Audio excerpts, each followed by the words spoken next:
Entrepreneurship, a very buzzword in today's age, right? Yeah. So now, what does entrepreneurship mean for you? With entrepreneurship, you're building systems from the start. For me, entrepreneurship, right?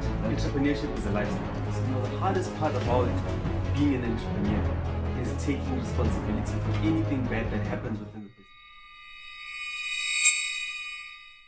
Hi there. Hello everybody, you are tuned into Down Wealth. My name is Neo. And my name is Lebu.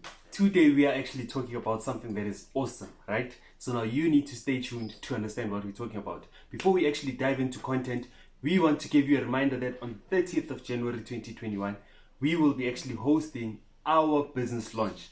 Without wasting any more time, Neo, entrepreneurship, a very buzzword in today's age, right? Yeah. So now, what does entrepreneurship mean for you? With entrepreneurship, you're building systems from the start. You know, at work, when you go to work, you know that there are systems in place. There are tasks in place. There is KPIs in place so that you can get to a particular goal. However, now with entrepreneurship, you're starting from identifying your client, knowing is there a need for the service, because I've noticed something even with other people, that you do have a particular service or product that you have, and of course every entrepreneur thinks their product or service is the best in the world. However, there's no need for it. So now all of these things that I mentioned, that's where you're starting all of the setting systems in place until it's rolling, man. So that is entrepreneurship. So to me, it's really more about the process. And for you? For me, entrepreneurship, right? Yeah. Entrepreneurship is a lifestyle. So now what do I mean by lifestyle? Waking up and becoming an entrepreneur on a daily basis. Having to face failure in the face and being able to say that I'm still pushing forward with the idea that I have, right? You need to be able to have that balance between, should I actually leave what I'm doing right now, or this is what I'm meant to be doing and I still need to keep pushing forward. So now for me, entrepreneurship is waking up every day, having to fail, and then failing so many times that you actually become successful, and actually mixing that with consistency. I mean, looking at the failure rate, especially when it comes to entrepreneurship, failure is not something that, you know what, I'm going to fail and then I'm going to stop. Sometimes the product might be the problem, or even sometimes you might be the problem. So even with entrepreneurship, when failure does come through, that's when you have to identify, was it you as the entrepreneur, or was it the product? And when you find out that's you, I think that's the great thing. One of the greatest lessons that we've learned through entrepreneurship is responsibility and accountability. With entrepreneurship, if you fail because the reason was you need to reflect, you need to do a self-audit and say, where did I go wrong and how can I correct it as soon as possible? Because we are in the property business. Not every property is for business. So we notice that people do buy properties that are not cash flowing positive. But now that's not a problem. The problem is, how do I identify that I'm in a problem and I need to sell this property as soon as possible? Or what is my exit strategy with this property? So if it was for rental and I can see maybe there's a possibility I need to flip as soon as possible and make that money back. So it's more about, how do I get up? How do I learn from my failures? Most definitely. So now the hardest part about being an entrepreneur is taking responsibility for anything bad that happens within the business, right?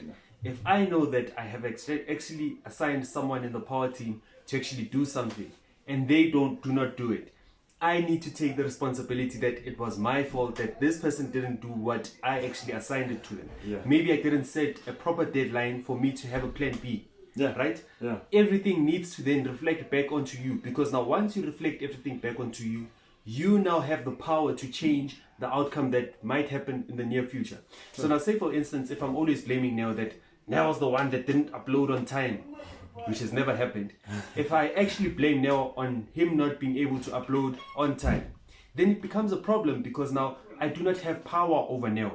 If I'm taking responsibility and giving it to Neo, and I'm actually expecting him to actually drive it the way I thought he would drive it, then it disempowers me, because now, as much as I do understand that I'm trusting Neo as one of the teammates, but now he needs to also make sure that he comes to the party, and if he doesn't, as the entrepreneur, as the founder of this particular company, I need to make sure that he actually sticks to the plan, and if he doesn't, I need to make sure that I can actually come up with a plan B.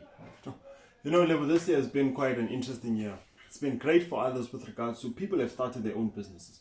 Whereas it's been the opposite, total opposite for others, whereby people lost their jobs or people lost their loved ones, and you only find out that that loved one was the sole provider. So in that case, it actually left a gap, especially with regards to financial security. So I'd like to understand in terms of entrepreneurship in 2020, what is your takeaway from 2020 going into 2021? Sure. That's a deep one. So what my takeaway was from this year, right, was that I needed to be consistent and implement everything. So now we've been reading so many books. We have been actually saying that we're going to implement so many things. But now this year was the year of implementation.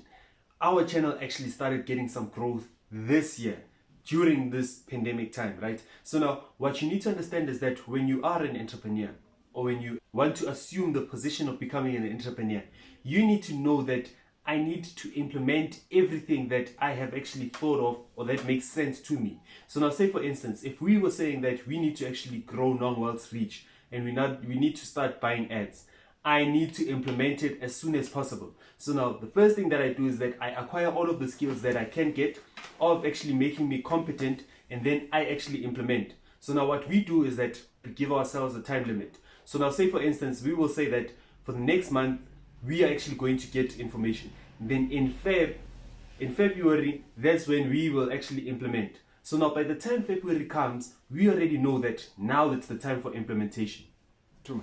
I mean, for me, you need to actually identify opportunity. That's one of the major things that you need as an entrepreneur. Because then when a crisis comes through, does this mean you play a defensive game or are you still offensive? Looking at the product that you have or the service that you have. So that is when, as an entrepreneur, you need to be way ahead. As an entrepreneur, you need to be way ahead of the curve, whereby when something does happen, you already have an exit strategy. Because even with property investing, there are people that bought houses. I was shocked during the pandemic. People bought houses during the pandemic. People sold houses during the pandemic. So now that actually shows you with entrepreneurship, it's not about problem. It's more about what can I solve with the skills that I have, my internal. As I did mention, you look from within. What can you take out there in the universe? How can I invest in myself so that when I go out, when I do solve a problem, I can put my company in a strategic position? I mean, sometimes it's about going against the tide, right? So now what do I mean going against the tide? If I know that this strategy has actually been working for the past couple of years, and now because of there was this whole pandemic, right? And now I'm deciding to say that, nope, I'm keeping all of my money. That's the incorrect way of doing it. So now say for instance, if Neo was actually thinking about saving, right, instead of going on offensive and he's going defensive, if he's going defensive while there is a pandemic, then it becomes a problem for him, right? So now what you need to do is that whenever times get rough, right, or whenever times get tough, you need to know that I need to actually implement whatever I was doing. I need to now go on it 10 times more than what I was actually doing at first. So now, Neo, which brings me to the second point. Yeah. What are you looking forward to mostly in 2021? In 2021, with everything that we've done so far, I mean, we've been on YouTube, we've given so much content, we've actually had one-on-ones via Zoom with property investors, and it's been quite interesting. So we want to just take it a step further that, okay, we've been on Zoom, we've been on YouTube. So how about we actually have a tour around, a property tour around South Africa, potentially Africa, potentially even take it overseas. How far can we push this thing whereby property investing is something that's deep within us? Because when we look at property, it's quite deep. We talk about the algorithms, we talk about the science behind property investing, we talk about the investment with regards to property investing, we talk about the credit with regards to property investing. As you can see, the way we discuss property investing, it's more of a process. We treat property as an employee, and we have so much content about property investing. So for me, it's more about how can we push non-wealth throughout Africa, throughout overseas, and impact as many lives as possible, man. That's it for me, man. And how about you? On my side, what I'm actually looking forward to the most is meeting you, right? So now what we've always been saying is that before we actually started this YouTube channel, I was saying that if I can actually impact one person's life, then everything will be good. But now only to find out that I was thinking small. How about we impact 10,000 people next year? In a full year, we are actually going to impact 10,000 people and help them know more about property, right? Because now property is a way to actually enable you to keep the lifestyle that you have right now. So now it's an additional income that you actually get from your particular income. So now if we can do that for 10,000 people next year, I think that would be awesome. Man, it's possible. I thought you were going to go for 100,000, but that will be for the year after. Guys, we hope that you actually enjoyed our video today when we're talking about entrepreneurship in 2020, because we know that most of the time we are talking about property investing. However, we feel that we also need to tap into entrepreneurship. So what we want to do from next year, from February, what we want to do is that we want to actually post 2 videos a week. One will be talking about entrepreneurship, the other one will be talking about property investing. And the thing about us, we want to use the same matrix that we use with property investing.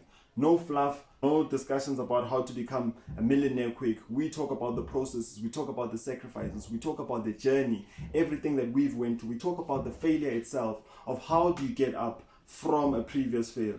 With regards to entrepreneurship, I'm quite excited about that, man. Neo has actually laid it down, all of it, right? But now remember, on the 30th of January 2021, we will actually be hosting our business launch. So if you haven't actually sent a RSVP to us, please make sure that you do send it as soon as possible, because now seats are limited and we're about to get sold out. We are actually sitting at 40 people that have actually confirmed their availability on this particular day. So now if you haven't actually sent your RSVP, make sure that you send it as soon as possible. If you've watched until this far, please hit a pro, man. What is pro? I'm sure somebody will be asking, what is pro? Pro is our tagline. Really appreciate your support. No, well, Signing out. Happy New Year.